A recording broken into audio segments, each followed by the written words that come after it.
Buenas tardes a todos los que nos acompañan. Es un gusto comenzar este ciclo de webinars que vamos a iniciar en esta ocasión con la temática Contribuciones de la educación en línea a la educación remota que estamos enfrentando en la emergencia sanitaria.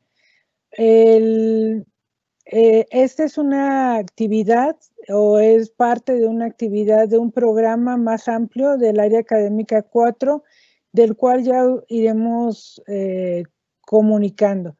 De la Universidad Pedagógica, el área académica 4 es el área de las las tecnologías de la información y modelos alternativos. Entonces, nuevamente es un gusto estar con ustedes.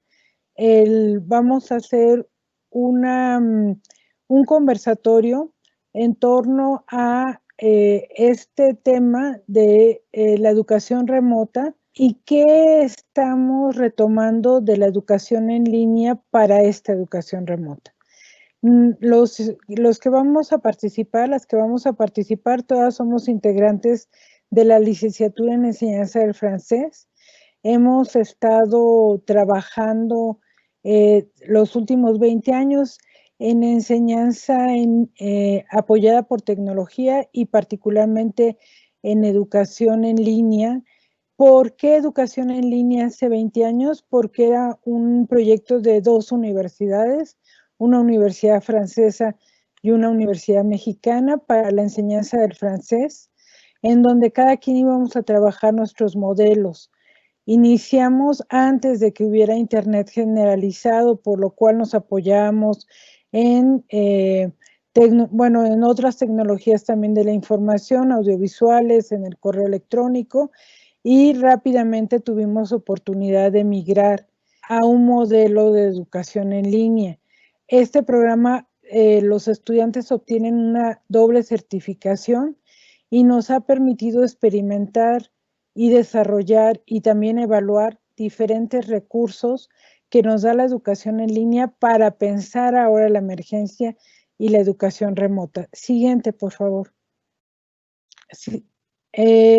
Pensemos, nada más para introducir, que la educación en línea es un sistema de sistemas que involucra un dispositivo complejo de comunicación, tanto como un dispositivo informático. Cada uno de nosotros en este momento estamos recibiendo esta información y esta interacción de nuestra parte en dispositivos muy diversos. Sin embargo, tenemos la posibilidad, conozcamos o no de informática, de hacer acceso de ello y estarnos comunicando. De la misma manera, en las plataformas, la comunicación tiene un soporte material tecnológico que nos permite diferentes grados de interacción.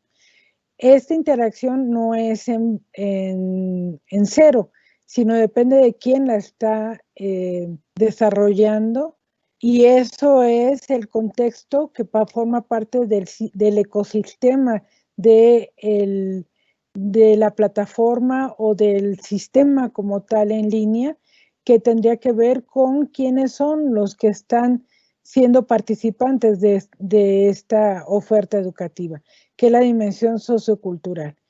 Y además hay un dispositivo y un sistema pedagógico. De manera tal que cuando decimos educación en línea, no hay una educación en línea, hay muchos modelos, hay muchos planteamientos, y que ahora, pues, por motivo de que no es el objeto, no vamos a entrar, pero simplemente queríamos comentarles como gran marco para decirles, de aquí estamos tomando prestados para entrar, prestados herramientas, dispositivos de comunicación, reflexiones sobre la interacción, sobre los dispositivos informáticos y la participación desde contextos socioculturales diferentes. Vamos a tomar prestadas herramientas de esa experiencia para pensar la educación remota. Entonces, ahora es un gusto presentar a la doctora Estela Navarro Robles. Ella es doctora en filosofía y matemática, es docente de tiempo completo de la universidad, por supuesto forma parte también del colegio de la LEF. ella ha estado en el diseño, implementación, evaluación e investigación de diversos programas de formación mediados por tecnología y en plataformas educativas.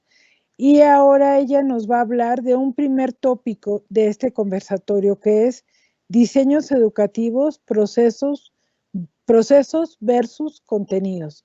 Bienvenida, Estela, gracias. Perfecto, muchas gracias. Pues si pueden poner la siguiente diapositiva, perfecto.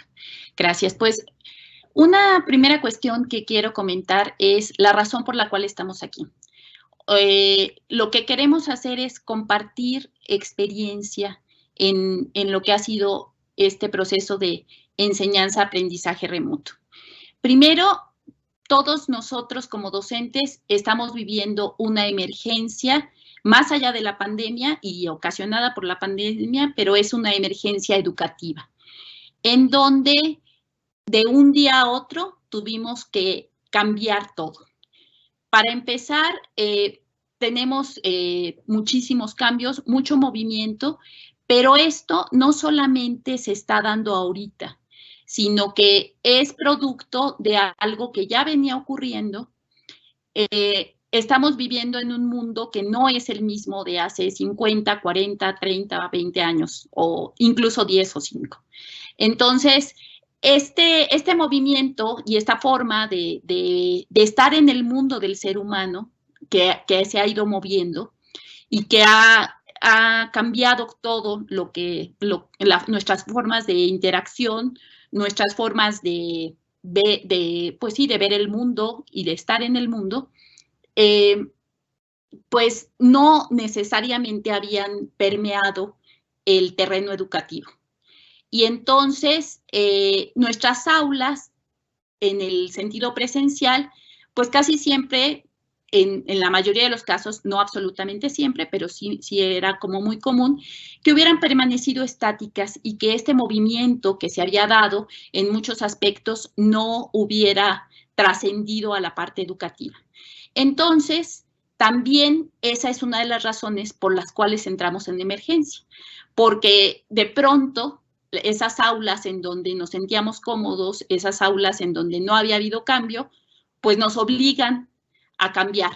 La primera cuestión en donde hay un cambio que es muy importante es que pues estábamos acostumbrados a 4 paredes, a donde como docentes teníamos el control, y de pronto eso dejó de existir. O sea, esas 4 paredes ya no están, y de pronto fue como estar lanzados a una situación completamente emergente y donde teníamos que ver cómo hacer para que nuestros estudiantes pudieran aprender. Entonces, yo les voy a hablar como un poquito de este proceso.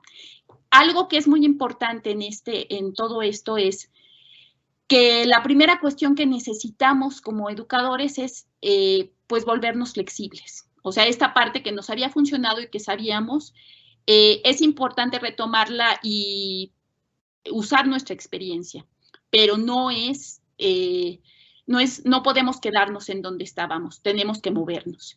Y más bien, entonces, yo creo que la educación finalmente estaba en una crisis y que podíamos ver o no. Sin embargo, bajo las circunstancias en las que estamos en este momento, pues finalmente se convirtió también en una oportunidad. Y es la oportunidad de repensar la educación y entonces pues vamos a ir en ese sentido. Entonces, la siguiente diapositiva, por favor. Entonces, yo quiero hablar básicamente de 2 paradigmas, de 2 formas de ver la educación. Entonces, el primero es ver la educación basada en los temarios y la otra va a ser la educación basada en los procesos. Entonces, primero, vista como temario, aunque desde el punto de vista curricular, la mayoría de los planes de estudio tienen perfectamente definidos objetivos, aprendizajes esperados, perfiles de ingreso y egreso, en algunos casos competencias y, por supuesto, temas. Es muy común que la mayoría de las clases, finalmente, cuando llegan al aula, en el caso presencial, se conviertan en temarios que hay que administrar para que los alumnos puedan aprender. Entonces, cuando nosotros vemos la educación de esa manera, pues algo que observamos es que los recursos que tenemos son limitados. El tiempo, para empezar, uno de los recursos más limitados que tenemos es el tiempo. Y de hecho, creo que todos ahora con lo que vivimos, con la parte de enseñanza remota, tuvimos la oportunidad de ver que el tiempo no nos daba y que lo que hacíamos en presencial de pronto se convirtió, es como si se hubiera multiplicado, ¿no? Entonces, aquí quiero empezar como a hacer algunas distinciones. Entonces, desde el punto de vista presencial, pues, a la hora de tratar de trasladar lo que ya teníamos a esto, pues los recursos no nos daban, ¿no? Los recursos limitados no nos permitían hacer lo que hacíamos, que iba desde cosas extremas, como en algunos casos localizar a los estudiantes, ver cómo me voy a comunicar con ellos y ver justamente desde el punto de vista de emergencia que iba a ser, ¿no? Entonces, y pasamos de, como docentes, de tener un dominio sobre el ambiente de aprendizaje a sentirnos sin ese dominio.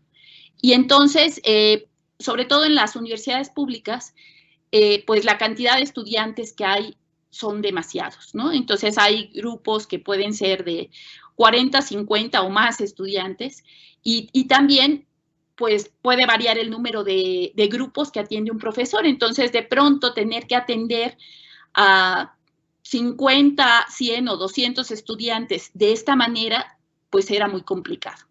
Entonces, por otro lado, también está el acceso a la información.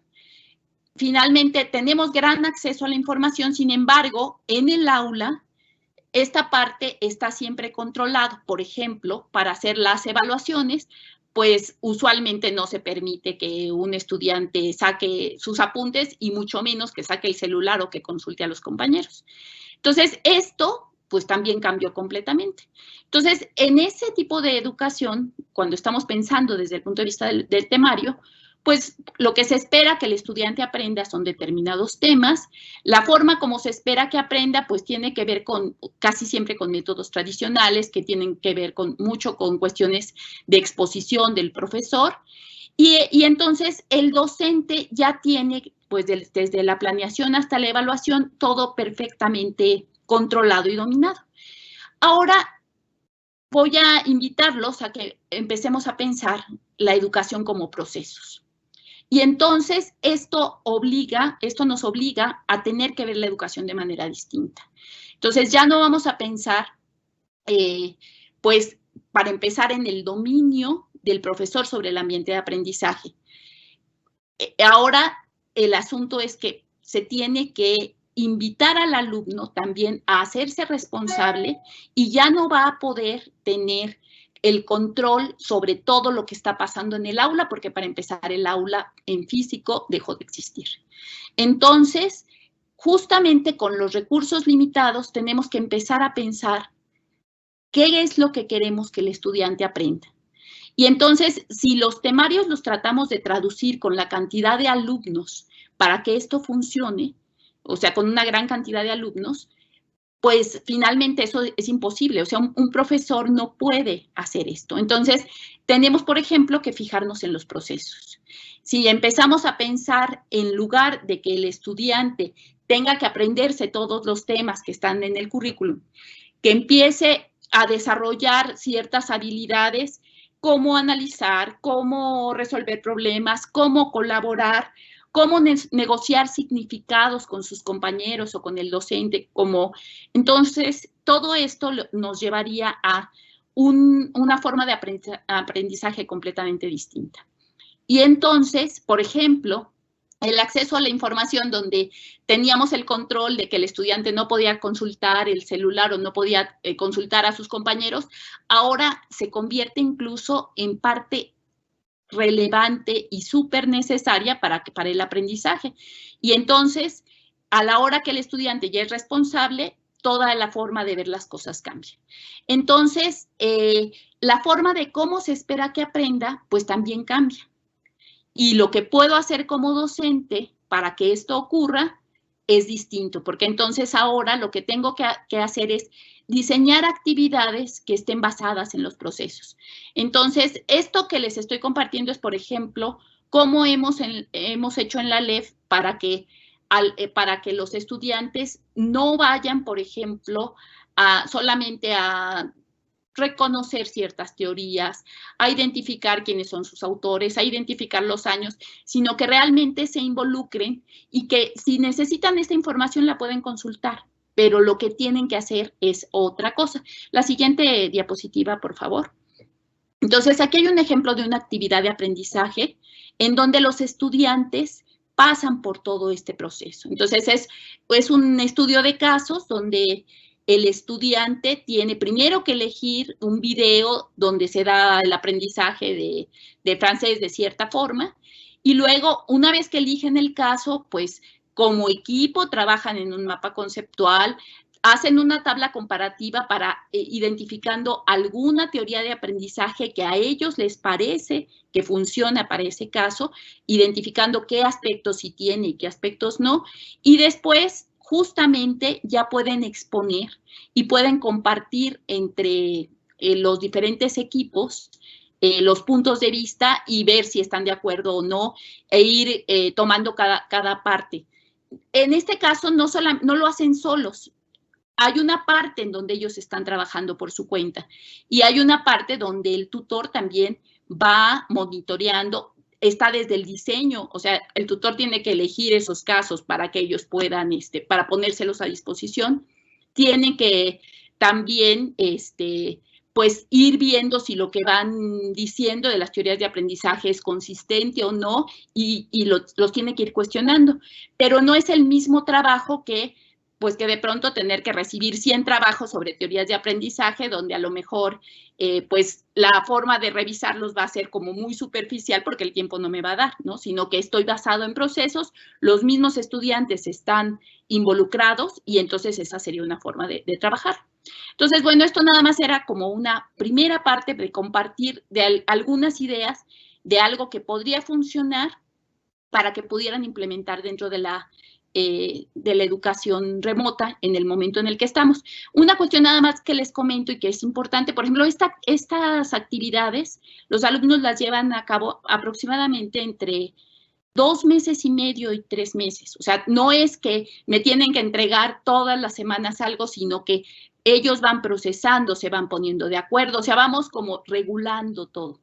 Y es importante porque cualquier estudiante que llegó a este nivel, de forma directa se pudo ver que realmente estaba involucrado y que realmente pudo identificar los elementos básicos de las teorías de aprendizaje y verlos en la práctica, y entonces es un nivel de aprendizaje distinto, el nivel de procesos, y por otro lado tampoco es la misma carga que de ver un temario larguísimo en donde tienen entonces nada más que dar información, pero no que desarrollar las estructuras cognitivas para poder aprender otras cosas. Entonces, pues, agradezco mucho el que estén presentes en este conversatorio y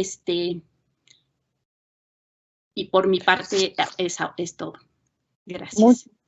Muchísimas gracias, Estela. Ahora les invitamos a que a través del chat pudieran ir elaborando preguntas, comentarios respecto de lo que nos ha propuesto Estela respecto a pensar en procesos y no solamente en contenidos sueltos. Y pasaría a darle la palabra a la maestra Ruth Briones. Ella es también docente de la LEF, ha sido coordinadora del proyecto. Ella es maestra es licenciada en Educación Especial y maestra en Filosofía de la Ciencia. Como les decía, ha sido fundadora del programa y también ha participado en el diseño del mismo, en la operación y evaluación, así como en la investigación de diferentes escenarios de educación en línea. A ella ahora nos va a aportar su reflexión sobre las reflexiones en torno a propuestas de estrategias de comunicación flexibles y colaborativas. Les reiteramos que los invitamos a que en el chat, que es el canal que ahorita tenemos en esta videoconferencia, disponible para ver sus preguntas o comentarios. Muchas gracias. Gracias, Eurídice. Bueno, lo primero que les quería un poco comentar es que efectivamente los diseños educativos en los sistemas de educación en línea son sistemas complejos, ¿no? En donde efectivamente están sobre todo diseñados para correlacionarse a través de plataformas tecnológicas y por lo tanto queríamos hacer como esta diferenciación, ¿no? Entre la educación en línea, la enseñanza remota, porque no es lo mismo, ¿no? Este diseño educativo requiere muchísima anticipación, sobre todo para su construcción. Hay que ver lo que nos comentaba Estela, sobre todo. Nosotros trabajamos sobre procesos. Tenemos que ir identificando muy claramente cuáles son los procesos de aprendizaje que nos interesa trabajar con los estudiantes a lo largo de distintas asignaturas. Son módulos largos, efectivamente. Por ejemplo, en el caso de nuestros estudiantes, nosotros nunca tenemos más de 25 estudiantes por grupo, ¿no? Y entonces, por eso, la tentación de llamarle más bien contribuciones de este sistema de educación online, ahora que nosotros estamos haciendo sistemas de educación remota con nuestros estudiantes, ¿no? Hoy no podemos decir que es un sistema de educación en línea lo que muchos de nosotros estamos haciendo porque simplemente no cumplimos muchos de los principios, ¿no? Ni técnicos ni metodológicos que está realizando la educación en línea.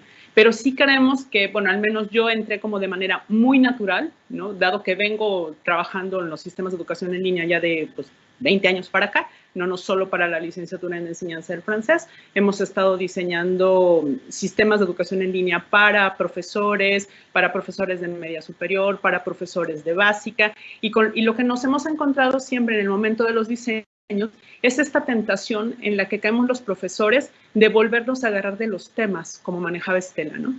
Nosotros en la licenciatura en francés le damos la vuelta, ¿no?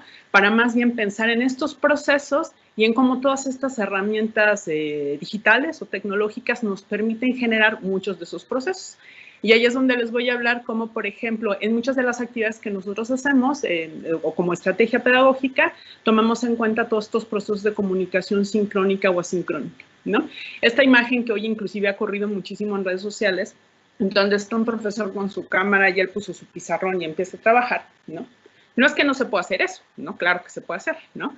La cosa es cuando tenemos a las personas conectadas en vivo para ver eso, ¿no? O sea, tenemos a nuestros estudiantes regularmente 1 hora. Bueno, ahorita yo ahorita he escuchado muchísimas experiencias de cómo los maestros están haciendo para esto, ¿no? Y el problema es cuando conectamos, o sea, los alumnos ya tenemos como ciertas dificultades para que se conecten en tiempo real con nosotros, pero cuando se conectan volvemos a ver esto, ¿no? O sea, un maestro que está explicando, que está hablando concretamente la hora completa o la hora y media y les dice, bueno, ya acabó la clase, ahora van a hacer tal actividad, ¿no? Inclusive hay estudiantes, por ejemplo, de psicología educativa me decían, no pregar esas cosas. Yo no tengo idea, ¿eh? O sea, ¿por qué no o sea, si nuestra intención es dar alguna clase magistral donde tengamos que explicar un concepto, pues entonces utilizamos la comunicación asincrónica para hacer esto y no la sincrónica, ¿no? Dado que, por ejemplo, la comunicación sincrónica, como se los pongo en este slide, es una cuestión copresencial, temporal y espacial. Las sesiones son en vivo con posibilidades y aquí es donde quería remarcar esto. Cuando estamos hablando de comunicación sincrónica, o sea, algo como lo que estamos haciendo ahora, ¿no? Sobre todo cuando estamos trabajando con los estudiantes, hay que aprovechar todos estos espacios de interacción oral, visual y textual, ¿no? Inclusive estas son 3 condiciones o 3 atributos que a partir de la interacción podemos muy claramente trabajar con los estudiantes, pero si eso no lo vamos a hacer en una comunicación sincrónica, ¿no? Entonces podría estar perdiendo sentido lo que inclusive nosotros estamos exponiendo, ¿no? Como ahorita a nosotros nos encantaría que empezaran a preguntar cosas, ¿no? Para empezar a tener un diálogo con ustedes, para poder interactuar, ¿no? A través de distintos medios, por supuesto. Puede ser el textual, podemos abrir el micrófono para que alguien esté hablando, ¿no?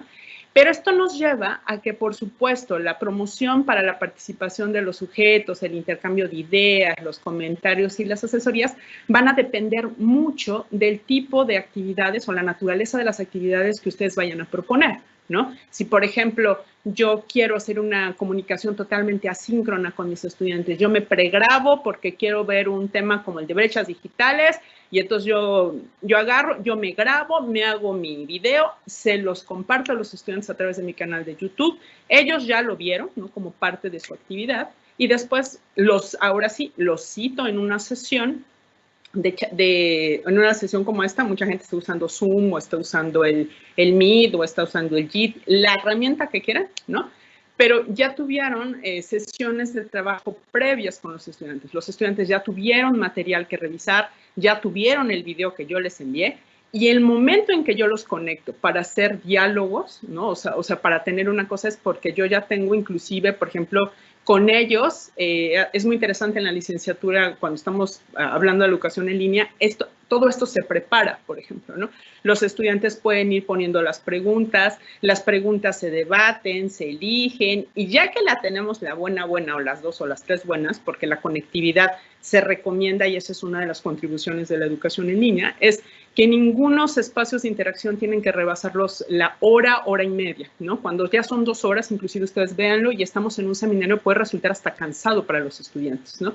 Y más cuando existen estos grandes números que nos decía Estela, ¿no? O sea, aquí estamos, les digo, la educación en línea habla de 25 estudiantes con los que podemos hacer fluida una interactividad. Imagínense acá cuando tenemos a 50 o a 70. En mi caso, por ejemplo, yo difícilmente hago comunicación sincrónica con más de 25. Entonces, lo que hice fue partir los grupos, ¿no?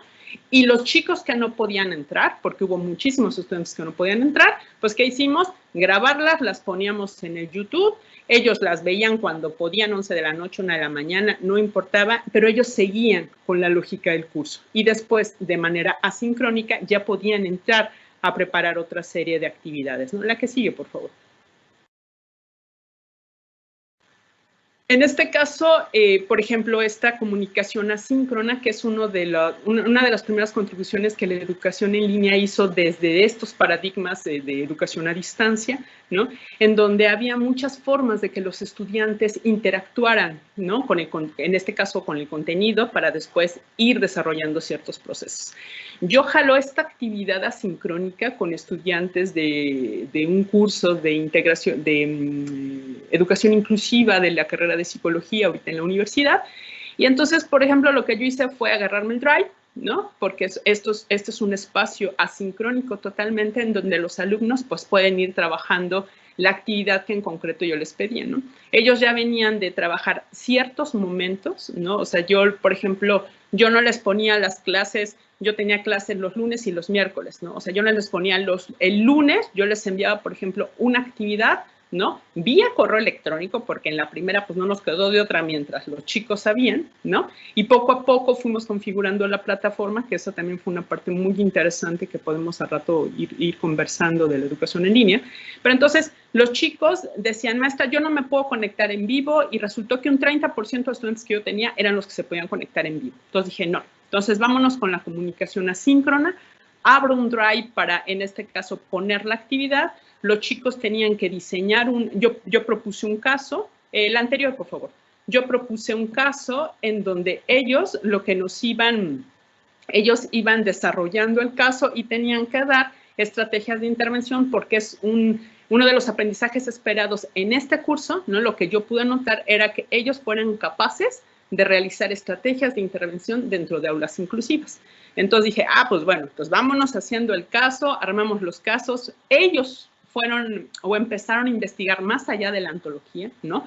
Por ejemplo, una chica me decía, pues yo ni sabía que eran los estudiantes de espectro autista, por ejemplo. Yo no sabía cómo trabajar con ellos. La chica fue, investigó, además de las lecturas, caracterizaron el aula. Y observen cómo en la pantalla del lado derecho, por ejemplo, están todas las entradas que yo puedo como profesor ir viendo, ¿no? Que los alumnos hicieron. Por ejemplo, el 18 de mayo, 6 estudiantes, ¿no? Tuvieron contribuciones, inclusive el Drive, acuérdense que les deja claramente ver quién hace qué, ¿no?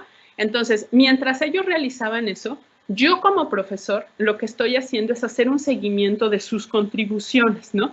Ver la gente que pues nada más corregía ortografía, la gente que sí se metía al contenido, la gente que debatía, la gente que ponía, yo no estoy de acuerdo en lo que pones por tal cosa, ¿no?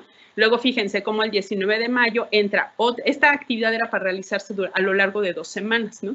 Pero yo como profesor lo que iba viendo eran cada uno de los procesos de esos 40 estudiantes que yo tenía a través del historial, ¿no? Fíjense cómo mi función cambia rápidamente donde yo no estoy dando el contenido, ¿no? O sea, el contenido, como decía Estela, el temario ahí está. Yo lo que saco es el aprendizaje esperado, ¿no? Lo transformo en una actividad concreta y posteriormente voy teniendo el seguimiento de toda la actividad que van realizando los estudiantes, ¿no? Estas actividades a mí me gustan mucho porque puedo ir viendo muy rápidamente, por ejemplo, el 30 de mayo, vean, esos estudiantes que están participando no son los mismos y si se meten a los horarios, vean los horarios en los que los estudiantes estaban trabajando, ¿no? El 18 de mayo, estos estudiantes, por ejemplo, se pusieron de acuerdo a las 22:43, o sea, son casi las 11 de la noche a la hora que están trabajando, ¿no? El 30 de mayo, algunos estudiantes se pusieron a trabajar a las 9 de la noche.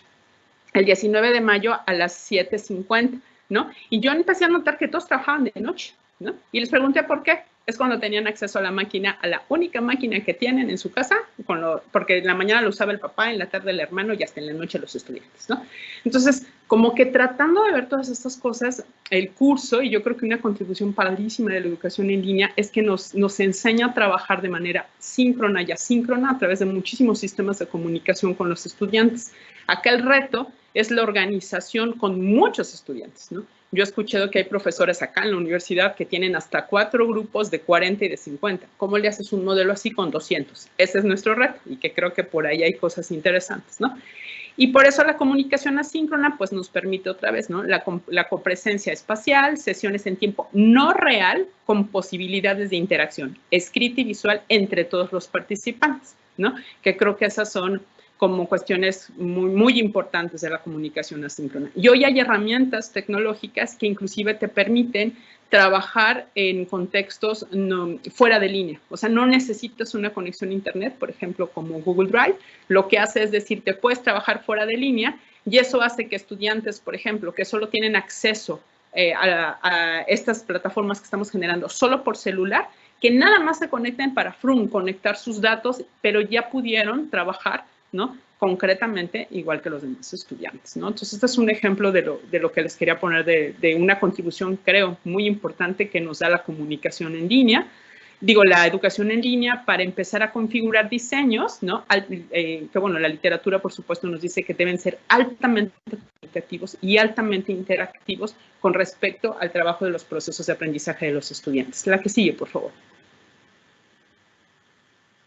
Otra contribución, creo, muy importante de estos sistemas en línea y que hemos podido generar ahora para toda esta educación remota es que nos hemos dado cuenta de que los espacios de interacción pueden ser diferenciados. No todos los espacios de interacción nos sirven para lo mismo, ¿no? Y hay que usarlos de manera distinta, dependiendo del aprendizaje, por supuesto, que queramos trabajar o que queramos desarrollar con los estudiantes, ¿no? Por ejemplo, es muy común que dentro de la educación en línea existan espacios de interacción para organizar datos o para socializar información, ¿no? Ustedes pueden entrar a plataformas en donde ven todos estos repositorios donde hay un montón de artículos, ¿no? Que son las famosas bibliotecas digitales o son los recursos interactivos o todos los recursos tecnológicos que lo que nos permiten es dar información, ¿no? O sea, nos permiten visualizar la información, tener acceso a ella y a partir de la cual vamos organizando los datos, ¿no?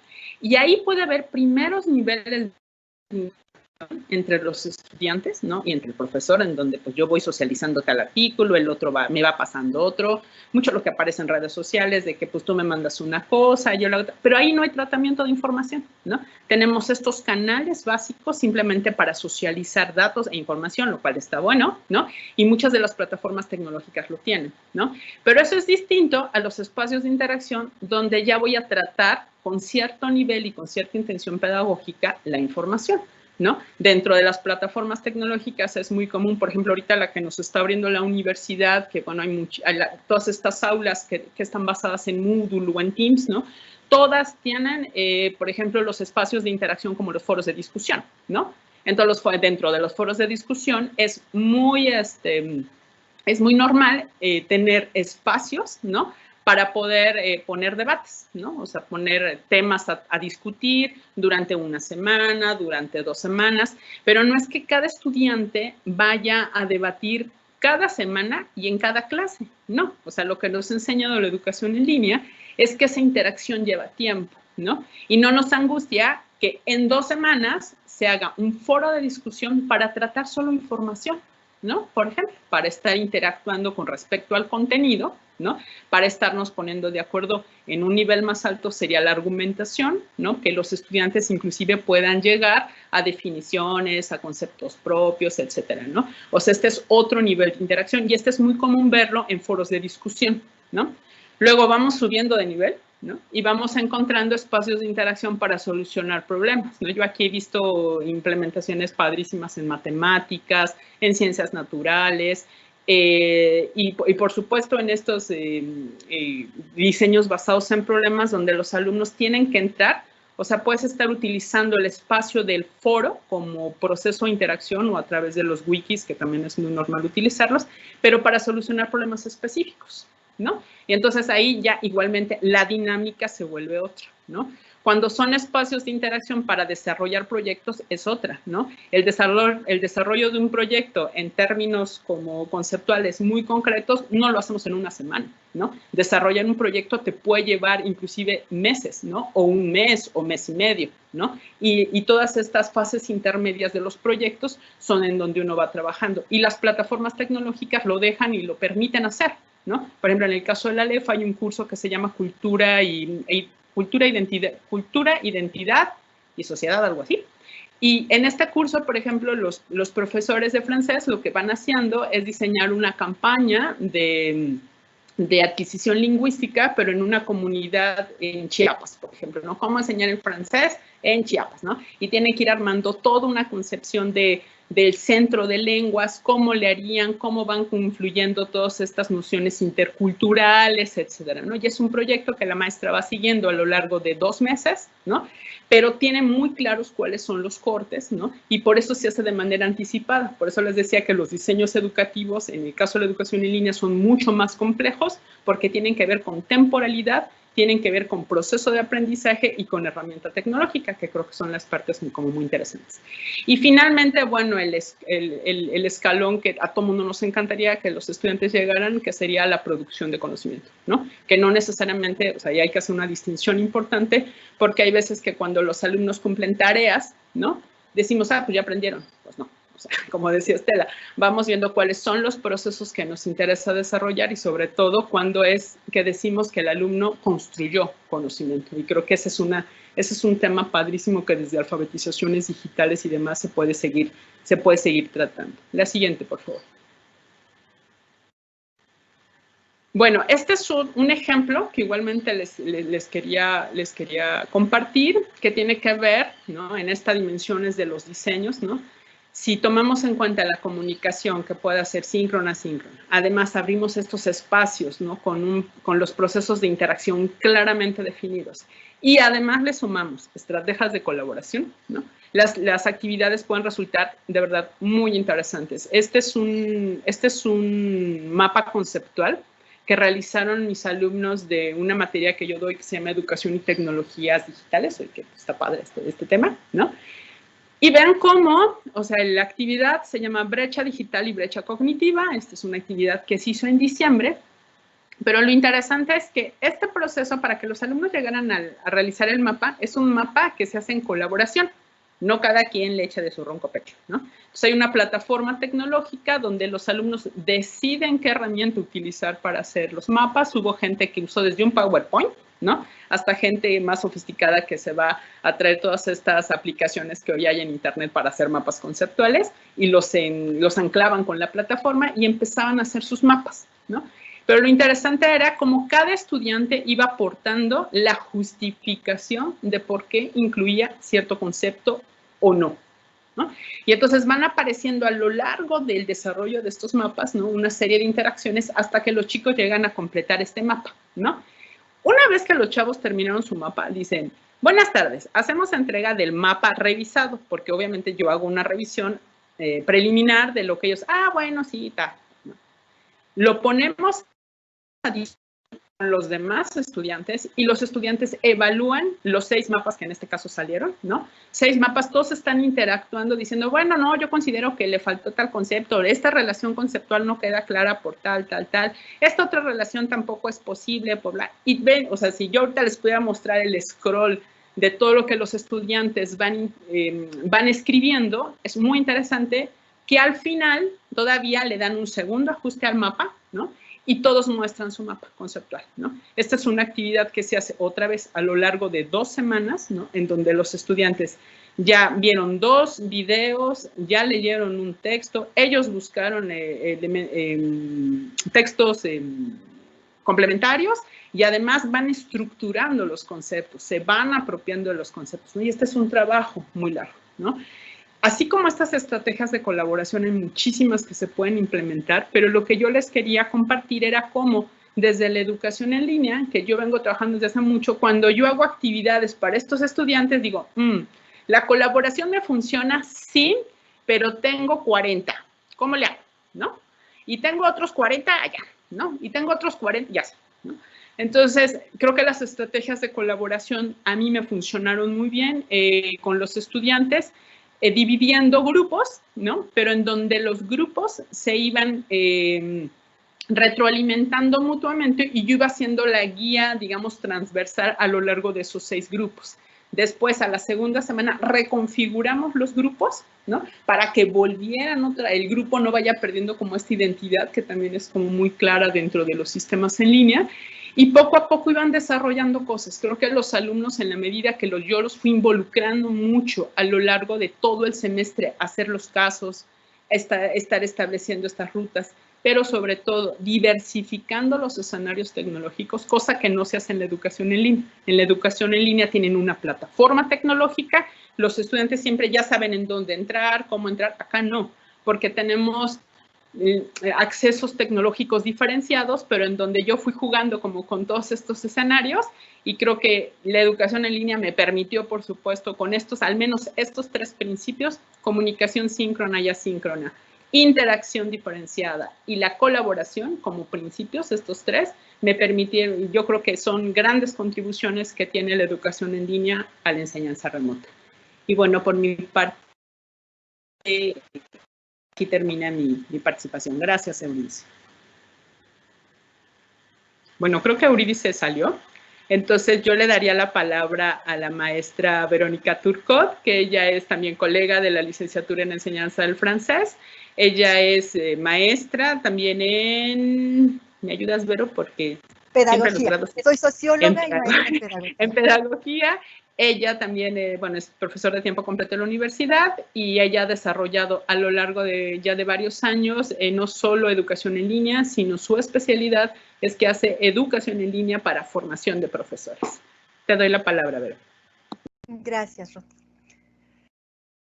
La siguiente, por favor. Gracias. Pues sí, como vimos ahorita, se nos abre con la educación en línea un mundo de posibilidades en cuanto a estrategias, en cuanto a diseño. La anterior, por favor. En cuanto a estrategias, en cuanto a diseño, ¿no? Y yo les voy a hablar de la parte que de alguna manera es la que tiene que estar creando todo esto, ¿no? Que es la parte docente. Cuando se empezaron a utilizar las tecnologías, cuando empezó incluso la educación a distancia, ya mediada por tecnología, por la televisión, que lo vamos a ver ahorita, por la televisión, por la radio, por diferentes medios, hasta llegar a internet y todos los recursos que han surgido, se hablaba de que iba a desaparecer el docente.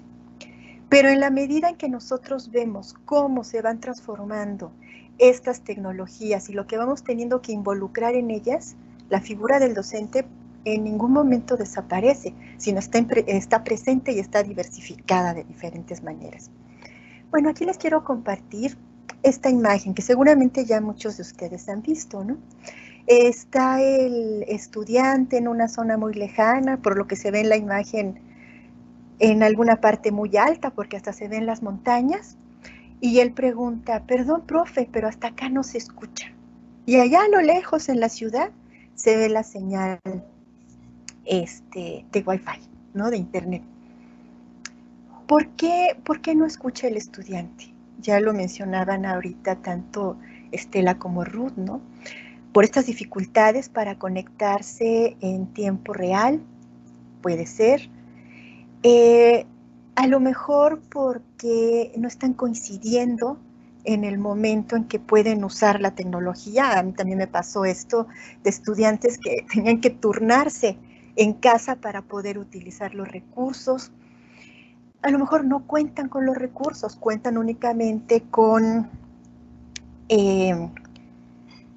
teléfono móvil, ¿no? Con un smartphone. Es con lo único que cuentan y eso dependiendo de que tengan datos. O a lo mejor no se escucha porque a lo mejor no estamos dialogando con ellos. A veces es algo que ocurrió mucho, sobre todo al principio de la educación en línea, que no escuchábamos, no se lograba establecer un diálogo. Entonces puede haber muchas maneras, muchas razones por las cuales este estudiante no está escuchando aquello que a lo lejos está diciendo el profesor. A lo mejor hasta no tendría que hablar el profesor tanto como decía Ruth a partir de toda esta serie de estrategias que nos presentan, ¿no? La siguiente, por favor. Es aquí cuando una aportación, también una contribución de la educación en línea, es esta idea del acompañamiento. Y hemos escuchado esta palabra acompañamiento en lo que es la educación, la formación para el trabajo. ¿Por qué en la formación para el trabajo? Porque se acompaña a el estudiante en formación en una empresa para que aprenda y desarrolle ciertas habilidades. Escuchamos acompañamiento y pensamos en tutoría, por ejemplo, ¿no? Que es acompañar al estudiante en todo su proceso de formación. O inclusive el acompañamiento socioafectivo que tiene que ver con esta parte que qué bueno que ya se está retomando en la educación, qué siento, qué vivo en el momento de estar construyendo aprendizaje. Pero aquí nos referimos al acompañamiento docente, que no es cosa menor. ¿Qué implica? Implica estar cerca del estudiante. En un momento más vamos a ver esta idea de presencia, de la presencia en lo no presencial, que es algo importante. La siguiente, por favor.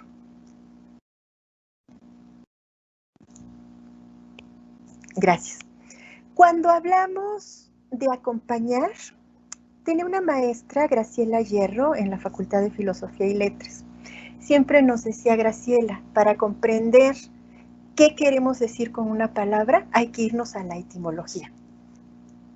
Y resulta que acompañar viene del latín comedere y panis, que es comer pan.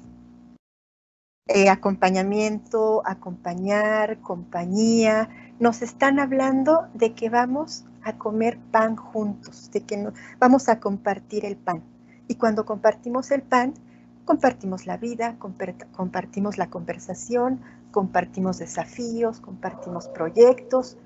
Y es lo que desde esta idea de acompañar vamos a estar acompañando a los estudiantes.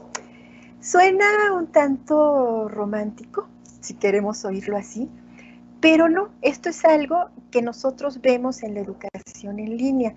Se ha dicho mucho, por ejemplo, que al principio sobre todo, que el correo electrónico es frío, que el correo electrónico no nos permite comunicarnos. Creo que en educación en línea llegamos a conocer a nuestros estudiantes de manera muy clara a través de sus expresiones, vía correo electrónico, a través del foro, a través de lo que nos dicen en un chat, ¿sí? Porque es un espacio de palabras y las palabras acompañan, ¿no? La siguiente, por favor. ¿Y cómo acompaña el docente en la educación en línea? Ya lo mencionaban ahorita tanto Estela como Ruth. Por un lado, acompañamos a través del diseño educativo. El diseño educativo no es, como bien decía la doctora Estela, no es una cuestión que resulta nada más de seleccionar los temas y trabajar con ellos, sino nosotros lo que hacemos es plantear rutas de aprendizaje que va a seguir el estudiante. A mí me gusta llamarle a esto una cartografía del aprendizaje, porque hacemos un mapa que tiene no únicamente contenidos, no únicamente temas, procesos, ¿Qué son los procesos? Los caminos por los que va a andar ese estudiante para llegar a aquel aprendizaje que queremos que logre. Compartimos también en este diseño los medios que vamos a utilizar. No es lo mismo plantearle a un estudiante, vamos a hacer un foro en una plataforma como Moodle, a decirle voy a abrir un blog y ahí vamos a interactuar, o a trabajar con Drive, como lo mencionó ahorita la maestra Ruth. ¿Sí? Eso implica demandas diferentes del tratamiento de la información, de cómo la presentamos, las indicaciones que damos. Todo esto tiene que ver con el trabajo docente. Estamos planteando rutas de aprendizaje. ¿Sí? Y por supuesto, está presente como esta forma de acompañamiento en la retroalimentación, que la retroalimentación no implica lo hiciste bien, ¿no? Sino implica, como vemos aquí en este gráfico, que espero que sea muy gráfico, compartimos ideas, ¿no? En un proceso de retroalimentación, a través de un proceso de diálogo, compartimos dudas, compartimos este intercambio entre muchos, este intercambio e interacción entre diversos sujetos, y estamos guiando, y estamos proporcionando información. O sea, la retroalimentación no es igual a calificar en el sentido de poner una calificación que nos va a permitir acreditar, ni tampoco calificar en el sentido de cuestionar o de juzgar ciertas formas o actitudes o procesos de los estudiantes, sino que implica esta interacción, diálogo y presencia, que por supuesto que la tiene la docencia presencial, pero cómo llevar a cabo esta interacción, diálogo y presencia en los espacios virtuales. A eso es lo que nos tuvimos que enfrentar muchos de nosotros en esta emergencia educativa, totalmente de acuerdo con Estela. Aparte de la emergencia sanitaria que está por acá, está aquí la emergencia educativa. Y en esa emergencia, bueno, ¿qué vamos a hacer? ¿Cómo vamos a lograr esta interacción, este diálogo y sobre todo esta presencia con los estudiantes? Adelante, por favor. La siguiente, por favor. Aquí es donde entran diversos elementos que hay que considerar en la retroalimentación. Hemos estado realizando un proceso de investigación en torno a la LEF y lo vamos a ampliar a otras licenciaturas en línea, en el caso de la universidad, en donde estamos haciendo un análisis, un seguimiento desde un enfoque cualitativo a la retroalimentación que hacemos. Les voy a llamar docentes en línea, porque cada modelo puede ser docente, puede ser tutor, puede ser asesor, en fin. A este docente en línea, ¿cómo realiza esta retroalimentación? Bajo una concepción que es la retroalimentación formativa. Cuando nosotros retroalimentamos al estudiante, insisto en lo que decía hace un momento, no estamos calificando, sino que estamos formando al sujeto. Y con esta idea de Ferri, de que estamos formando a la persona, colaborando en su formación como sujeto, ¿sí? ¿Y cómo lo hacemos? Los hacemos a través de hacer comentarios, orientaciones relacionadas con el contenido, relacionadas con los aspectos cognitivos, es decir, con la forma en que construye el conocimiento y realiza habilidades, un poco estos niveles que nos mencionaba Ruth, ¿no? Que van desde obtener información en las grandes bases de datos hasta conseguir que el estudiante logre construir conocimiento. ¿Sí? Eso es parte de la retroalimentación. Y también un nivel socioafectivo. Muchas veces es algo que he comentado con mis estudiantes en esta línea de la educación a distancia. Pareciera que tanto docentes como estudiantes estamos solos, y sí, pareciera que estamos solos frente a la máquina trabajando, ¿no? Y el estar solos no es malo, esta soledad nos permite crecer. Lo que debemos evitar es la desolación. A veces, si un estudiante no encuentra la respuesta pronta, inmediata, que le oriente, se va a sentir así, en la desolación. Y yo creo que eso es uno de los elementos que genera mucha deserción en la educación en línea, sentir la desolación, la no presencia del otro, es decir, la no presencia del docente.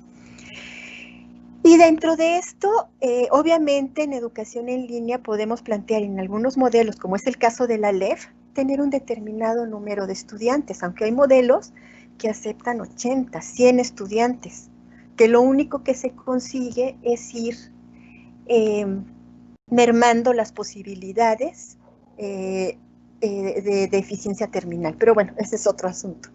Aquí lo que vemos en esta lámina que les quiero compartir y que es finalmente lo que considero que también contribuye la noción de retroalimentación a esta educación, perdón, a esta enseñanza remota, ¿sí? ¿Cómo caracterizar o cómo realizar esta docencia, acompañamiento a los estudiantes en los diferentes recursos que podemos encontrar en Internet? Seré muy breve porque sí son muchos puntos, mencionaré uno de cada sección. Por ejemplo, en redes sociales. Efectivamente, algunos profesores, incluso algunos de quienes nos están escuchando, posiblemente utilizaron Facebook o utilizaron WhatsApp. Facebook pues sí nos permite subir un poco más de material, establecer un diálogo grupal. Y en el caso de WhatsApp, son respuestas inmediatas. Mando el material, mando indicaciones, ellos consultan y tiene que ser una retroalimentación concisa, orientadora e inmediata. En recursos como las plataformas educativas, que en lo personal son las que más me gustan, ¿por qué? Porque ahí tengo todo. Entonces mi docencia en esos espacios de plataformas educativas puede ser diversificada. ¿En qué sentido lo digo? Podemos trabajar en un foro en donde voy a hacer un acompañamiento grupal o un acompañamiento que vaya orientando la interacción entre los estudiantes. Puedo, por ejemplo, pedir tareas individuales donde mi retroalimentación va a ser personalizada. Puedo responder dudas inmediatas a través de los mensajes. Puedo subir información que yo misma elabore. Yo puedo elaborar diferentes textos a manera de presentación magistral, pero los hago por escrito. O puedo elaborar un video, puedo elaborar una grabación, material en audio que les subo a los estudiantes y podemos movernos en esa diversidad de posibilidades que me proporcionan las plataformas educativas. En el caso de plataformas como Classroom, bueno, recursos como Classroom y Team, también nos permiten muchos recursos y nos permiten mucho movimiento adentro y afuera del recurso base. ¿A qué me refiero con el recurso base? En el caso de Classroom, en Classroom subo contenidos, pongo actividades, pero les puedo pedir que elaboren algo que tienen que realizar en YouTube y salen a YouTube, salen a Drive, salen a diferentes recursos de Internet. Le da un movimiento diferente a los estudiantes. Y obviamente lo que muchos de nosotros empezamos a utilizar y que yo creo que esto va a ser algo que además de que es un aporte de la educación en línea, va a ser algo que se le va a regresar a la educación en línea también. El trabajar en estas videoconferencias, en este tipo de interacción con los estudiantes en tiempo real, porque permite esto, ¿no? Que ese acompañamiento pueda ser grupal o pueda ser personalizado, pero de manera más directa y algo que los seres humanos se ha visto, ¿no? Ahorita con el confinamiento. Qué difícil es no ver al otro. O sea, el no poder ver al otro con el que estoy interactuando, como seres humanos sí nos genera ahí una cosa de cuestión emocional. Por eso les digo que es bien importante el aprender que en los correos electrónicos sí vemos al otro, aunque no lo veamos cara a cara. Bueno, y por ejemplo, el hacer uso de recursos diversos, ¿no? Que son recursos que le permiten tanto al estudiante como a nosotros mismos poder crear, ¿no? Que desde hacer un audio, hacer un video, hacer un blog, hacer un pequeño librito, hacer una infografía. Tenemos muchos recursos que nos obligan a modificar la forma en que estamos realizando esta docencia, entendida como acompañamiento, entendida como tutoría. Porque nos lleva a pensar tanto en los estudiantes, cómo los vamos a guiar y qué necesitamos para guiarlos en el proceso, pero también pensando en nosotros mismos. ¿Cómo me enfrento yo a esto? Pues tengo que diversificarme sin que esto constituya algo que me afecte emocionalmente.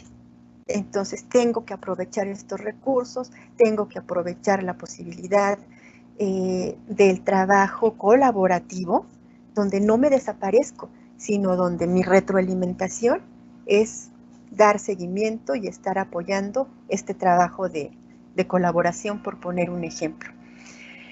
Y bueno,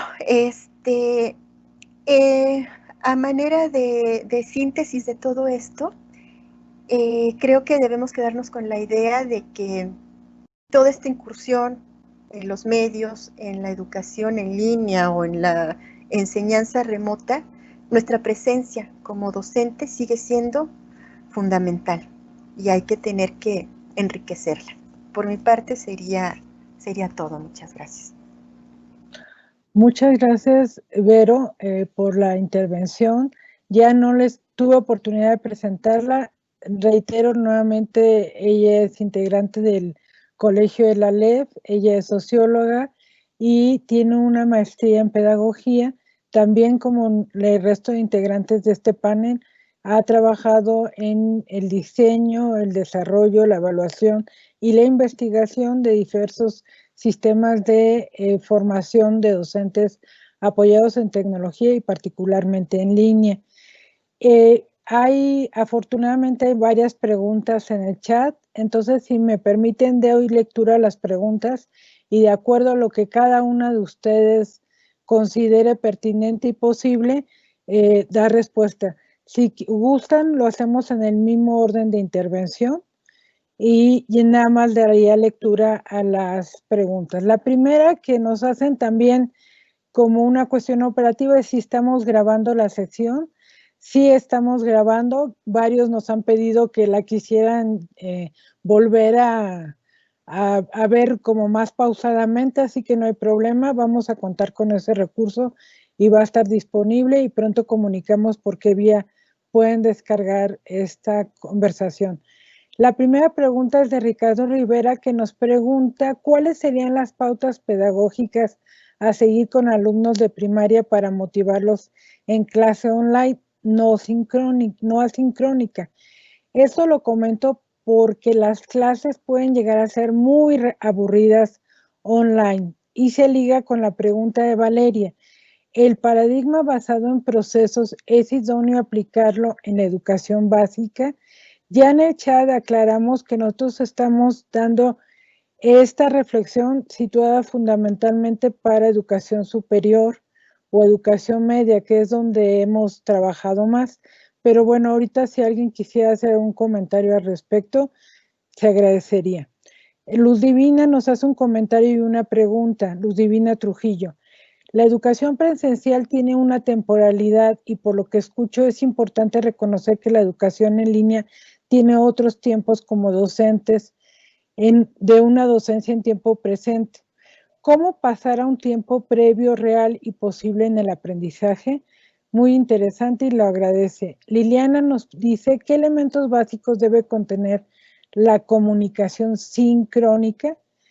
También Liliana pregunta qué actividades deben implementar el maestro para que el alumno interactúe con sus compañeros y se involucre en el contenido a desarrollar, no solo corrija textos.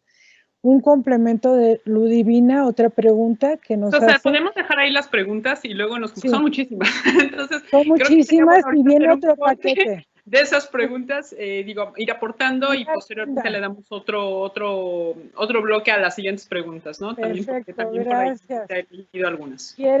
Empieza tú, Ruth. Gracias. Si comentas tú, Ruth, primero. Bueno, yo podría, que fue la que agarré así al vuelo, creo que podemos, cada una de las preguntas me parece súper interesante. Yo empezaría ahorita con la de la comunicación síncrona, como que cuáles son todas estas condiciones. ¿Me la puedes poner nada más para generar así rápido bien la estructura, Eurídice, por favor? La que tiene que ver con la de la comunicación sincrónica. Bueno, creo que Eurídice no, todavía no. ¿Qué elementos básicos debe contener la comunicación sincrónica? Exacto, gracias. Mira, como elemento básico, creemos que desde la educación en línea, número 1, tienes que garantizar que todos tus estudiantes van a tener conexión, ¿no? En este caso van a poderse comunicar, creo que es el primer requisito, tener clarísimo que todos tienen acceso tecnológico para conectarse. Creo que eso es como que lo más importante. Dentro de la educación en línea, por su naturaleza, todos los estudiantes cuando entran a un sistema en línea, pues tienen buena conectividad, tienen buenas computadoras, etcétera, ¿no? Ahorita en la enseñanza remota eso está siendo muy complejo, porque no necesariamente la tienen, pero, ¿no? Creo que también ha sido muy interesante toda esta gente que entra por los celulares, ¿no? Como sí logran conectarse, pero entonces hay que tener lo que decía Estela a un principio. Creo que otra condición importante es la flexibilidad del tiempo, ¿no? O sea, a mí me puede tocar mi clase de 8 a 10 de la mañana regularmente en el presencial, pero si busco una actividad sincrónica, es decir, para tener a todos mis estudiantes conectados, ¿no? De 8 a 10 no necesariamente lo vamos a lograr, ¿no? ¿Por qué? Porque con esto que nos decía Vero Turcot, ¿no? Por ejemplo, hay estudiantes que están compartiendo su computadora, la única computadora que hay en la casa, con los demás miembros de la familia, ¿no? Con los horarios que yo les daba, vean a qué hora entraban los estudiantes universitarios, en la noche. Entonces, a mí, la verdad, yo que esto no se debe hacer necesariamente, pero a mí me encanta, y entonces lo que yo hice, pues yo me hice mis chats en la noche, ¿no? O sea, yo organicé mis clases para que cuando les pedía comunicación en vivo, ¿no? Como yo vi que se conectaban muy noche, entonces yo estaba con los estudiantes de 8 a 9 de la noche, y ¿qué era lo que yo organizaba con ellos?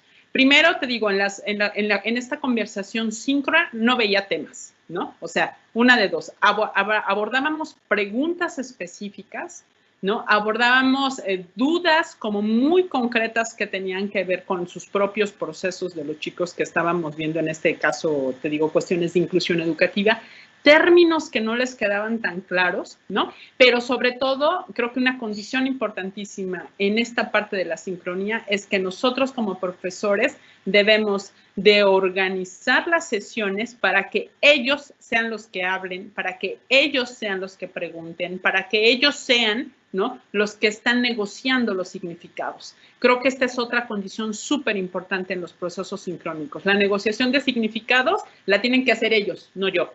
Yo la guío para que ellos la tengan, ¿no? Y eso te lleva a planear la sesión previa, ¿no? Con estas, digamos, aseveraciones, con estas preguntas, con estos procesos, y que de manera anticipada los estudiantes ya tengan este trabajo previo, ¿no?, con la información, para que el chat no se vuelva solo en la exposición que regularmente muchos profesores hacemos en la clase.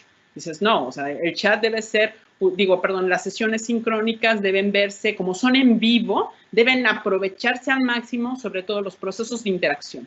Otra cosa que funciona bastante bien dentro de las sesiones es que no solo nos veamos nosotros físicamente, sino que haya un medio tecnológico. Puede ser una capsulita de video de 30 segundos, de 1 minuto, que después metas otro tipo de material interactivo como una presentación en PowerPoint como la que estamos armando ahorita, para que no solo sean las personas las que aparecen interactuando, que también haya la mediación, ¿no?, a través de distintos recursos tecnológicos para que se pueda organizar de una manera de verdad muy atractiva las sesiones virtuales, y creo que funcionan bastante bien con esos 3 principios: anticipar, ser flexible en los horarios, todo el tiempo organizar para que la interacción sea de los estudiantes, no la nuestra, y apoyarla con recursos tecnológicos como un videíto de 30 segundos, de 1 minuto, y no ponerles, pues no sé, o sea, videos hasta de 20 minutos, pues para ver el video mejor les paso la liga con YouTube antes, ¿no?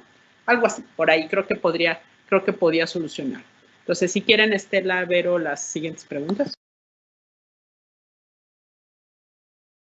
Sí, Yo voy a responder la parte que tiene que ver con cuáles serían las pautas pedagógicas a seguir con los alumnos de primaria para motivarlos en clase online, no asincrónicas. Y de hecho aquí quiero retomar algo que sí es muy importante. O sea, hace rato yo mencionaba la realidad educativa y la realidad fuera del aula, ¿no? En la realidad fuera del aula, todos, incluyendo los niños casi desde muy pequeños, empiezan a interactuar muchas veces desde los celulares, ¿no? Es súper común que hasta la mamá le dé al niño de 1 año o de 2 años el celular para que empiece a jugar para entretenerlo. Digo, si eso es bueno, no es otra cosa, pero eso pasa, ¿no? Nosotros como adultos pues estamos todo el tiempo en redes sociales para informarnos, para comunicarnos.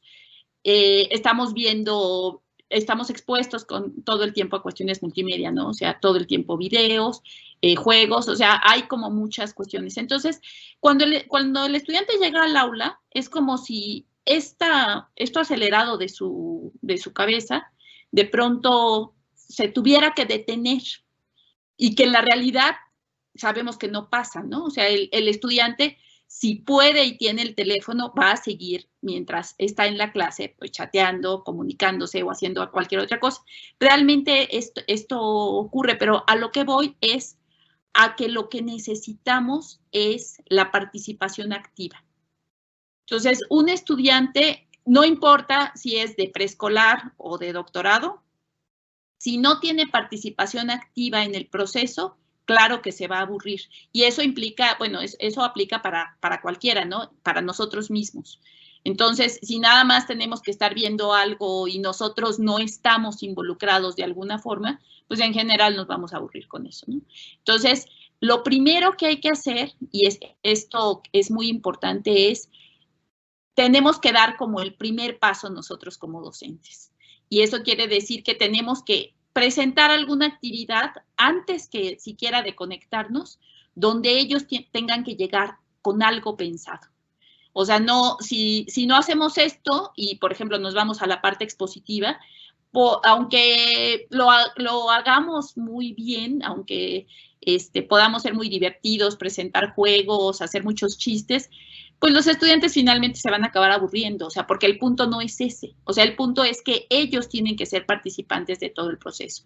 Entonces, si yo incluso con un niño de primaria, de preescolar, lo primero que hago es que le doy algo, le doy una imagen para que la interprete o con una pregunta para que diga tal cosa o para que cuente una historia, para que vea qué diferencias hay, depende de lo que quiera yo identificar.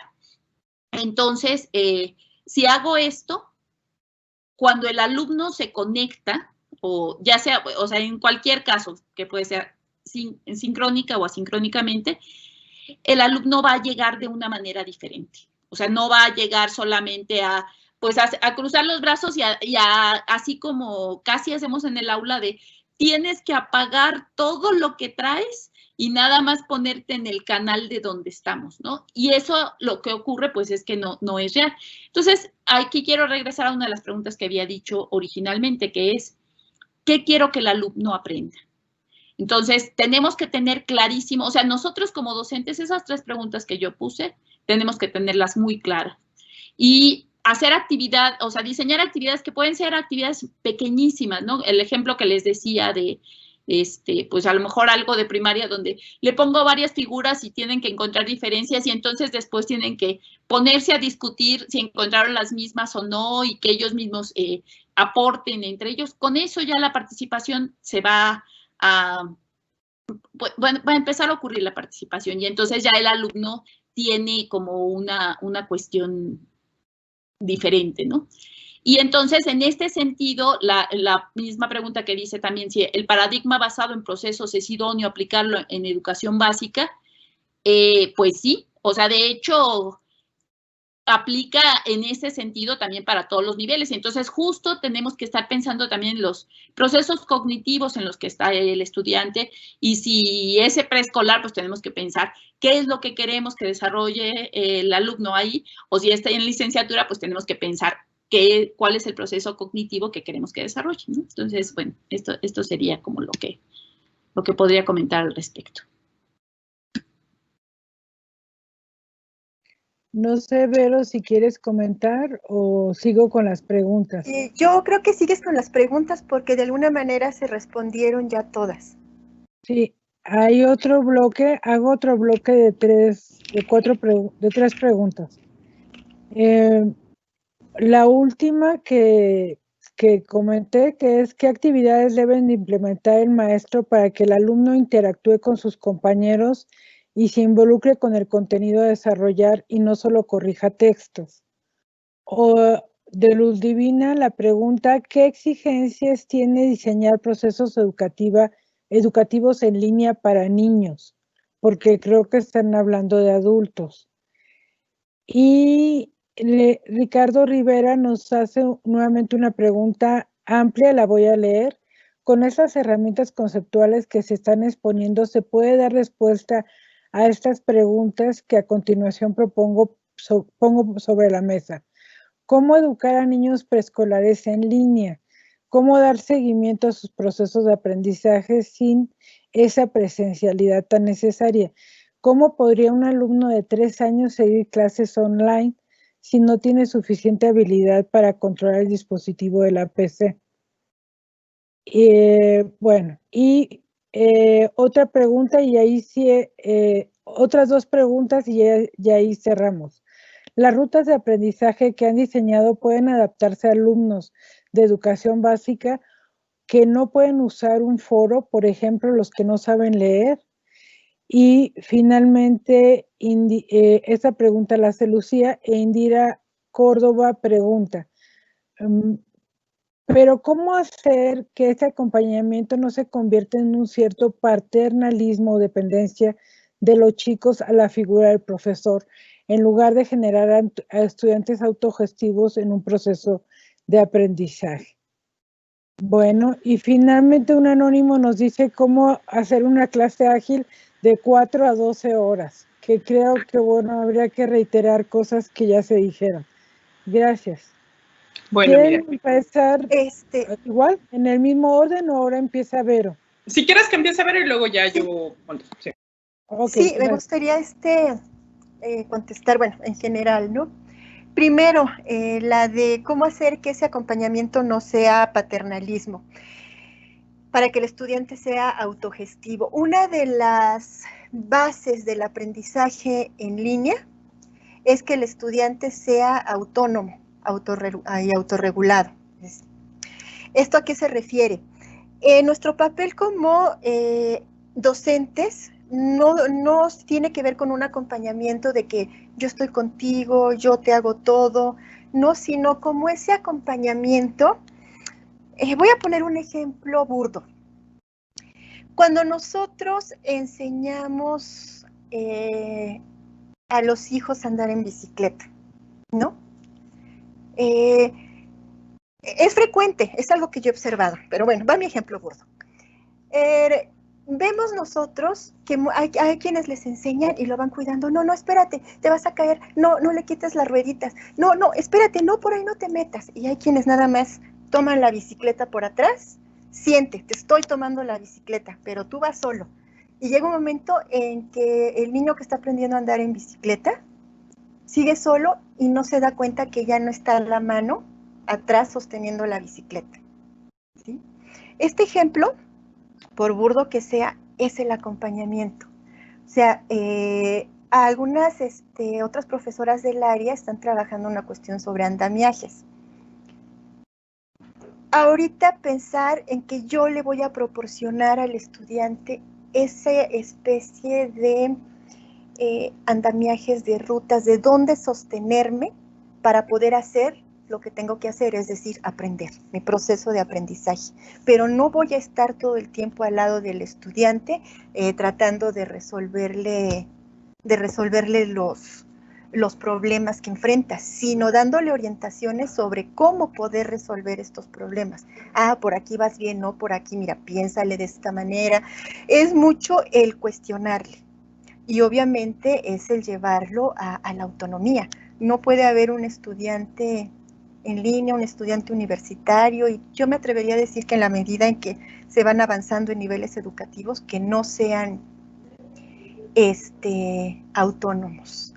Ahora, quisiera responder a esto otra rápidamente. Las rutas de aprendizaje, si se pueden aplicar para educación básica y para quienes no saben leer. Estas rutas de aprendizaje se diseñan en función del estudiante, de a quiénes va dirigido el curso. No son unas rutas ya establecidas, sino como toda ruta nos va a llevar a algún lugar, y al lugar al que vamos es el aprendizaje de ese estudiante. No conozco yo alguna propuesta con estudiantes que no sepan leer. No la conozco, seguramente debe haberla. Pero considero, desde mi experiencia, que sí se puede hacer, que sí hay manera de ir planteando esas rutas para que el estudiante pueda aprender y donde se tienen que involucrar diversos especialistas. Vamos, en educación básica no es mi tema, pero considero que quizás se pueda hacer, ¿no? Hasta ahí, ¿no? Adelante. Sí, gracias. Yo creo que hay mucha inquietud acerca de cómo estos sistemas en línea se pueden trasladar a digamos, como a distintos niveles educativos, háblese básica, preescolar, ¿no? Yo creo que ahí no hay que caer en la tentación, porque creo que puede haber dos miradas, ¿no? Una cosa es que las escuelas hoy, muchas escuelas, por ejemplo, privadas, o la misma hoy la escuela pública, en donde, bueno, van a aparecer la serie de contenidos a través de televisión, o se están transmitiendo en internet, etcétera. Yo creo que lo que es bonito de rescatar de la educación en línea en general, ¿no?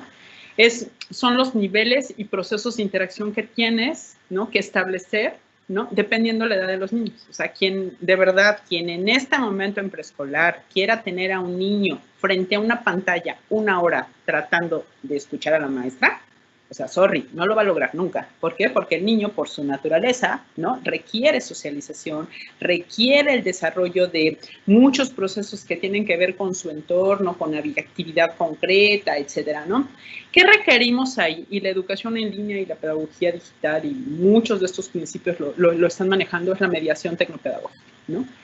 ¿Quién va a hacer esa mediación tecnopedagógica? Pueden ser los propios profesores, por supuesto, es parte de lo que tienen que hacer. Y la mediación tiene que estar pensada mucho, por ejemplo, en el caso de preescolares, con guías didácticas que puedan establecer los papás con los niños, pero no para tenerlo conectado 1 hora en la pantalla. O sea, yo tengo un hijo de 7 y puede estar sentado 40 minutos, 45 minutos en su pantalla y eso se interactúa la maestra muy bien con él. Si no lo logra, la mediación tecnológica la estoy haciendo yo, ¿no? O sea, es cómo aprende, cómo está aprendiendo a sumar, por ejemplo, cómo está haciendo decenas, etcétera. Una serie de materiales que requieren, que yo creo que eso hoy, pensado como en la educación en línea, la mediación tecnológica, quien la tendría que estar realizando son los profesores y no solo exponiendo los contenidos. Creo que ahorita hay muchos recursos. Por ejemplo, en el caso de preescolares leí hace poco una experiencia muy interesante de una aplicación, es una app para niños de 2 a 4 años, en donde los niños aprenden los colores. Yo me metí a la app y es fascinante, ¿no? O sea, la app no tiene letras, no tiene nada más que distintos niveles que empieza haciendo colores. El niño le da clic al amarillo y de repente aparece el sol, ¿no? El sol en caricatura, ¿no? Luego le das clic otra vez y aparece el sol, ¿no? Y así va subiendo de nivel los colores. Cuando el niño ya maneja los colores, está increíble, ¿no? Pero eso requiere de mediación, ¿no? De una mediación pedagógica. O sea, la tecnológica está porque yo puedo hacer una selección de materiales, yo puedo hacer una serie de recursos digitales que le estén ayudando al otro a aprender, ¿no? O a llevarlo por la ruta de aprendizaje, como dicen Vero y Estela, que yo ya planeé como profesor. O sea, yo no estoy clavada en contenido, no, es el aprendizaje esperado, que el niño sepa, ponga en el caso de preescolares, que ya sepa seriar, que sepa clasificar, que sepa tacata, le das los materiales, ¿no? ¿Quién le va a dar las rutas de mediación? Tendrían que ser los maestros, y ¿quién tendría que ser el mediador ahorita? Es entre el maestro y el papá, ¿no? Porque son las gentes que tienen a su alcance, o los primos, o quien sea, ¿no? Pero requieres mediaciones. O sea, es iluso pensar que un niño va a estar tantas horas frente a una máquina, ¿no? Y en donde el papá a las 3 horas ya lo quiere colgar al pobre niño porque tiene que poner atención. Pero entonces tiene que ver mucho con esta idea que decía Estela, ¿no? O sea, si estamos preocupados porque el niño aprenda contenidos, ¿no? O estamos preocupados porque el niño aprenda procesos, ¿no? Y eso, ¿no? Pega desde preescolar hasta doctorado, como dice Esther, ¿no? Yo creo que los procesos, teniendo claro qué proceso yo estoy trabajando a nivel lógico-matemático, a nivel de lectoescritura, a nivel de conocimiento del medio, etcétera, etcétera, claro que se puede configurar estos procesos de interacción, ¿no? Pero van a depender mucho del enfoque en el que estés parado y sobre todo de tener claro cuál va a ser el tipo de mediación que vas a necesitar. Y yo creo que eso está súper atractivo para gente que nos dedicamos a esto, ¿no? Gracias. Estela. Sí, pues creo que básicamente ya respondieron. Yo nada más, pues sí quiero un poquito comentar algo justamente en esta parte de los tiempos y de qué es lo que podemos exigir, ¿no? O sea, la parte del asunto de la atención, no tenemos forma de poner atención tanto tiempo. De hecho, incluso hay ahorita estudios que se están empezando a hacer de cómo hasta los adultos que estamos acostumbrados a poder estar en una junta de 4 horas, esa junta de 4 horas cuando es por computadora, nos cansa muchísimo más, porque resulta que al no tener, por ejemplo, toda la parte, todos los otros sentidos, no poder acceder a la información con otros sentidos, como es el olfato, como es el tacto, y solamente estar como en la parte visual y auditiva, entonces eso hace que nuestra concentración tenga que aumentar también.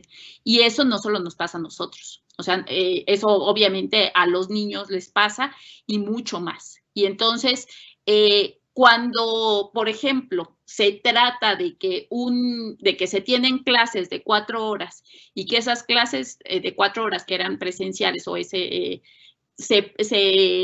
trasladan a la educación remota, pues no hay forma de que eso ocurra, porque tenemos que entender que las aulas ya no están y que entonces la forma de modificar las cosas y lo que tiene que cambiar en nosotros es el paradigma y la forma de ver la educación. Entonces, no podemos esperar que un estudiante nos ponga atención 4 horas, porque además va a ser frustrante para todos. O sea, ni el alumno, ni el papá, ni el maestro van a terminar bien en ese proceso. Y entonces, justamente, lo que vamos a tener más bien va a ser, pues, abandono en la educación o grandes crisis personales, ¿no?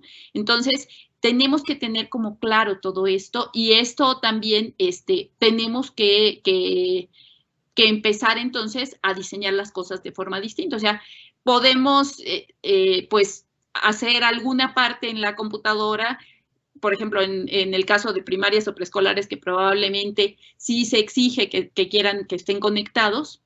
Entonces, tenemos que tener al alumno haciendo y no solamente conectado las 4 horas, sino hace algo, nos vemos, va, sube, baja, juega con materiales, representa, hace cosas con plastilina, recorta y me trae algo y entonces ya lo discutimos y hablamos y eso pues ya lo hace de una forma distinta, ¿no? Yo sí he trabajado cosas también de preescolar y o sea, sí he trabajado en todos los niveles, en diferentes diseños.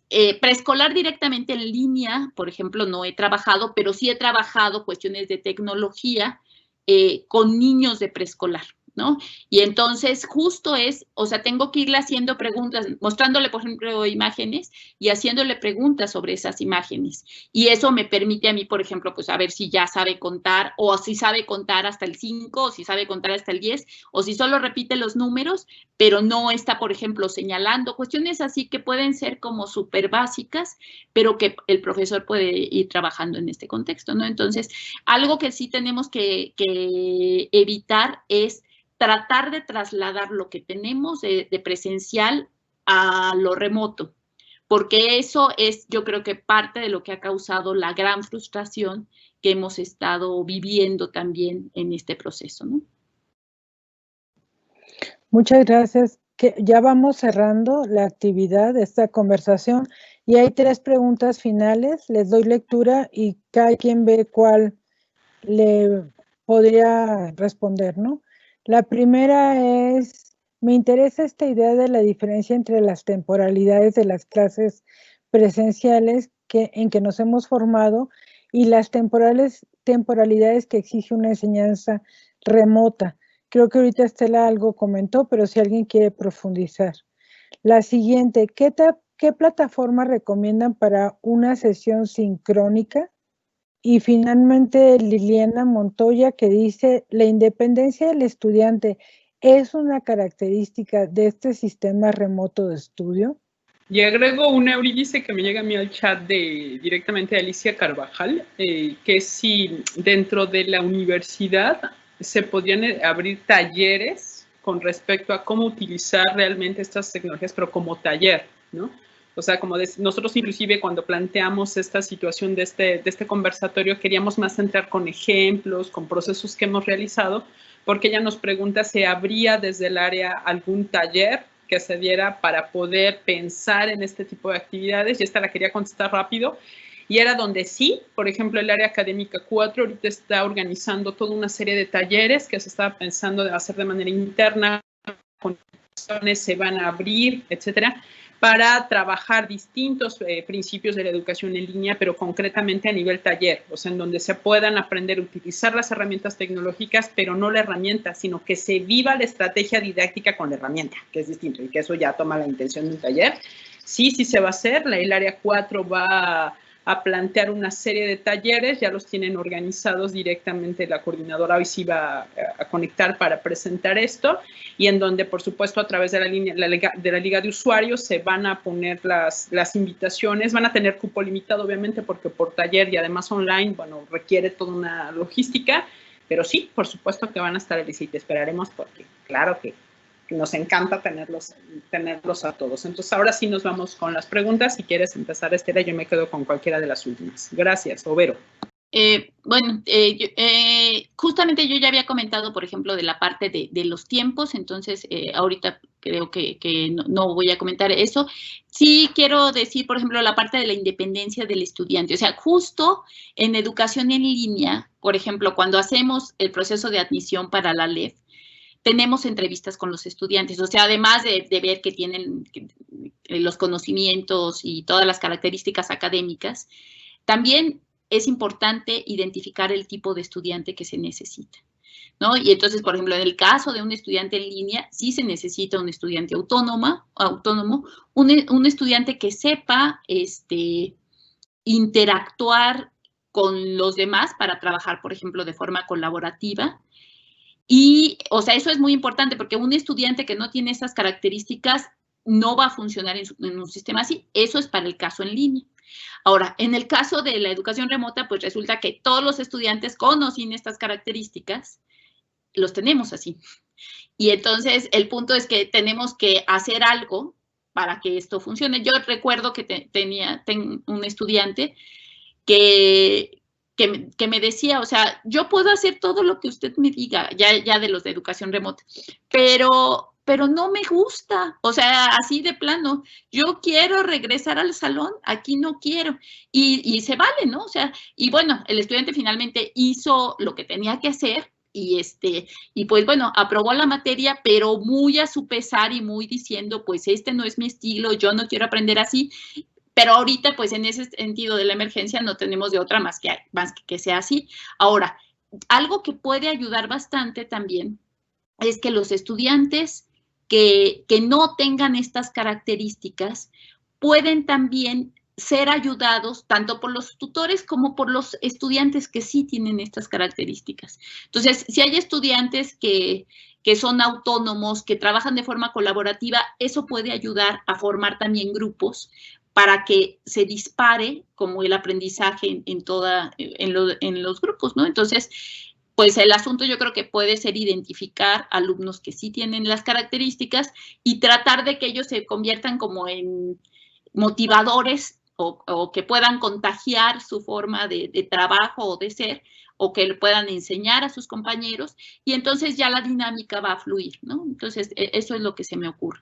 Y hay una pregunta que, bueno, esta yo creo que es para Ruth, que es la parte de la plataforma para una sesión sincrónica. Yo en breve, rápidamente, un poco de esto de la temporalidad. Es que yo creo que sí es un tema bien interesante. Yo creo que esto tiene que ver con una crisis de la escolarización. ¿A qué me refiero?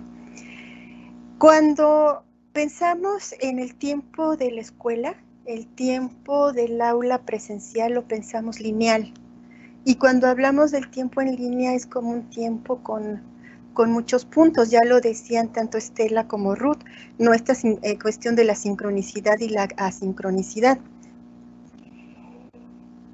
Quiere decir que el tiempo en educación en línea no es lineal, sino es un tiempo que va relacionado con diferentes espacios y va a regularse en función de esos espacios. Habrá un espacio como un foro de discusión, por ejemplo, que es totalmente asíncrono, a pesar de que es un debate. Generalmente un debate lo podemos imaginar de un tú a tú. En cambio, en un foro en línea puede llevar mucho tiempo o poco tiempo, pero es en el intercambio a través de lo escrito. Pero si yo utilizo, como decía hace un momento, un chat en WhatsApp para dar una respuesta, es respuesta inmediata. Y esto tiene que ver sino que tiene que ver con procesos de pensamiento y de cómo voy a construir esa respuesta, cómo resuelvo un problema. O sea, a lo que voy es que es interesante que se pregunte por esta cuestión de la temporalidad, porque sí tiene que ver con lo asíncrono, lo síncrono y lo asíncrono, con los espacios de interacción en línea, pero también con lo que hemos vivido como escolarización. O sea, yo creo que va más allá de que si estamos en una crisis con una enseñanza remota, sino que esta enseñanza remota nos está hablando de que la escolarización se le movieron cosas que hay que cuestionarse, ¿no? Yo creo que eso es algo que sí tendríamos que estar pensando, ¿no? Sí, y agregaría lo que dice Vero, porque es cierto, es que esta parte del tiempo es súper interesante, porque, por ejemplo, yo estuve en una reunión donde, por ejemplo, decían, es que yo me tardé, bueno, hubo de plano trabajos que ni califiqué, ¿no? Porque pues tenía 140, pues ¿cómo le hacía? Entonces tú decías, pues sí, porque tuvo que ver en cómo estaba configurado el diseño, ¿no? Entonces, digamos que por eso les decía que las contribuciones de la educación en línea es diseñar de manera anticipada estas rutas con los tiempos, ¿no? Por ejemplo, porque lo que ha pasado con los estudiantes es que de repente, cuando a mí estudiantes me decían, maestra, es que ahora tengo más actividades porque pues ahora los maestros se pusieron muy creativos y ahora me dejan leer 3 textos y ver un video y luego ver el otro y y así, ¿no? Y el pobre estudiante está lleno de actividades. Pero actividades que no necesariamente llevan al desarrollo de los procesos. Entonces, digamos que esta parte de la temporalidad, digamos, en la universidad tenemos cursos de 64 horas frente a grupo, ¿no? Pero en esas 64 horas, ¿qué hacen, no? Como dice Vero, si me voy a lo escolarizado, pues esas 64 horas las lleno bien rápido, ¿no? Pero si me voy con esas 64 horas organizadas, ¿no? A lo largo de una línea de tiempo, que son tantos meses, en donde voy delineando en la ruta qué actividades va haciendo, qué aprendizajes espero que llegue, etcétera, etcétera, vas configurando muy, muy padre el diseño, ¿no? Para que inclusive, o sea, hay veces, en el caso de la licenciatura, por ejemplo, cuando tú les pones a los estudiantes que te van a entregar un documento, ¿no? De repente nos vemos muy creativos y dicen, no, entréguenme 20 cuartillas, su ensayo, bla, ¿no? Pero luego ahora, pues, multiplíquelo por 100, pues, ¿quién va a leer 2000, ¿no? Entonces tú dices, prefieres disertaciones concretas o abstracciones que te las pongan en media cuartilla, que te generen una definición que tú puedas leer o que puedas leer un texto de 1 o 2 cuartillas, pero que realmente los leas para hacer ese acompañamiento, como decía Vero, ¿no? Hoy yo con 40 ahorita, pues por muy formación en línea que tenía, pues de todos modos tuve que estructurar muy claramente los tiempos hasta de retroalimentación, ¿no? Puse a hacer retroalimentación entre pares para, digamos, ahí hubiera un primer nivel de evaluación entre ellos.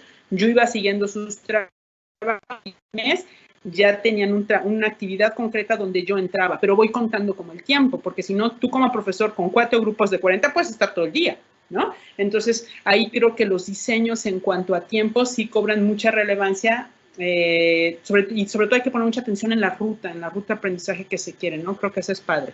Y para cerrar, en cuanto a la herramienta para generar estrategias síncronas, ¿cuál es la mejor? Pues depende, ¿no? Hoy hay como mucho, inclusive hay estudios ya padres que hacen comparativos entre estas herramientas básicas, que son 4, ¿no? Que es el Zoom, por supuesto, es el Meet, es Teams, que es el que estamos utilizando ahorita, Jitsi, que es una herramienta libre para hacer videoconferencias, y así podemos ir abajito, ¿no?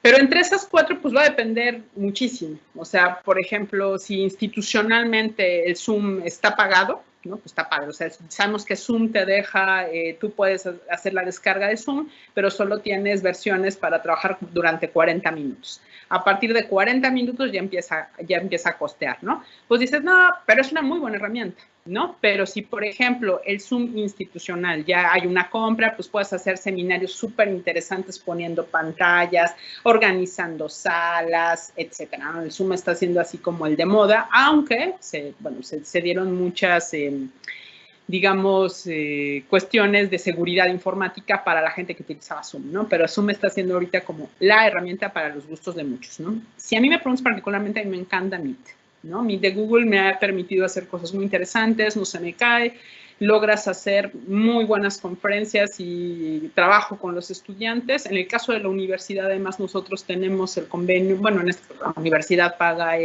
la suite de Google y nosotros tenemos acceso a un Meet por 250 estudiantes, ¿no? O como el de ahorita, ¿no? Que estamos haciendo con Teams, haces inclusive transmisión en vivo y así como al pueblo de México, decimos nosotros, ¿no? Pueden entrar hasta 5,000 personas. Entonces depende mucho el rubro, y Jitsi, por ejemplo, está siendo muy interesante porque es software libre, ¿no?